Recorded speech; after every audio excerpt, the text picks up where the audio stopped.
Thank you for visiting us here at Justice on Demand. My name is Christian Pedersen, attorney here at Justice on Demand.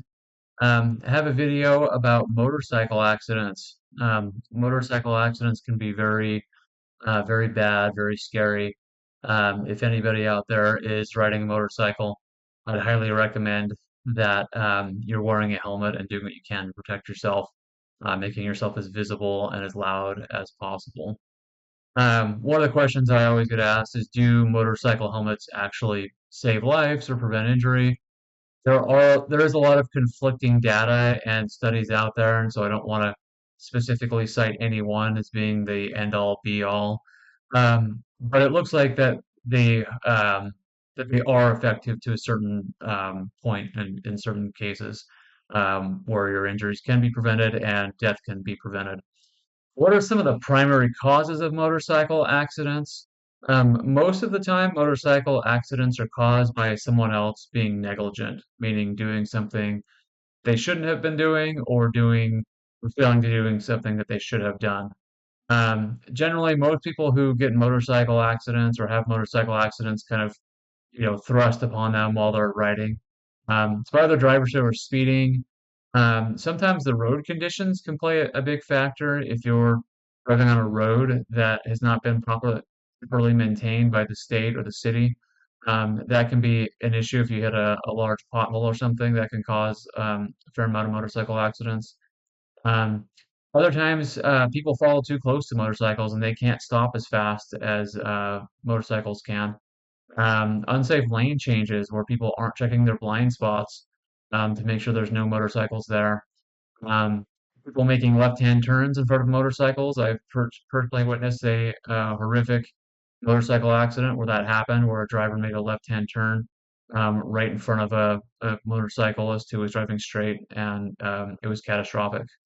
Um, People on their not paying attention or on their cell phones, those are all ways that people are negligent and cause motorcycle accidents.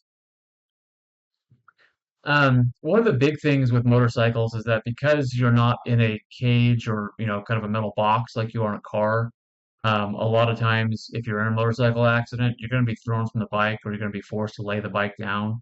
When this happens, you're going to either hit the road, you might hit another car or a tree or something. And so these injuries from motorcycles tend to be quite horrific and you know, not something that you want to have to go through. Most people who are involved in a motorcycle accident are going to have more medical treatment and more medical bills than people who are typically involved in kind of your run-of-the-mill car accident.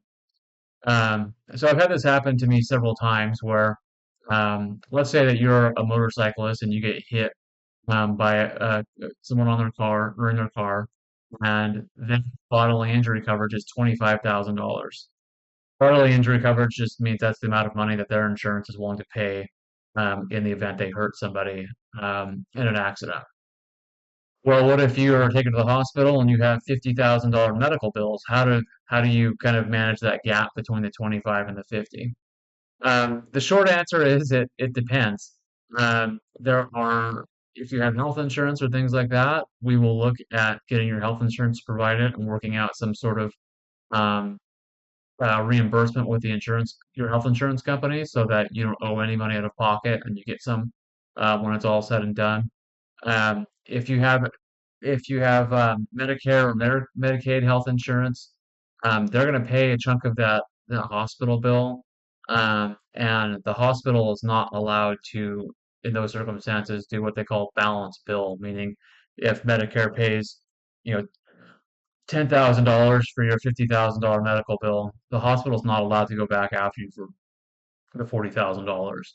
So, depending on what kind of health insurance you have, has a big impact on getting that 50,000 down to within the 25, so that you can actually get that taken care of and resolved.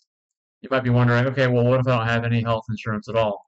Well, then that becomes a different issue entirely that we have to then look at working with the health providers um, to negotiate those bills down, so that again we're below that 25,000 and we're able to get you some money in your pocket.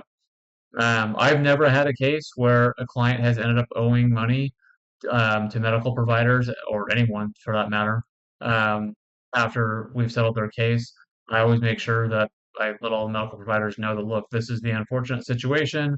We've got 50,000 in bills and $25,000 in insurance money. We all need to kind of sharpen our pencil and take some cuts so that we can get this done properly. Um, and so that's my goal, is to make sure that you don't owe anybody any money for an accident that you weren't at fault at. I will just caution you, if you're thinking about doing this on your own, there are a lot of issues that can come up with health insurance liens. A lien is basically a debt that a hospital or medical provider will file with the state to show proof that you actually owe them that bill.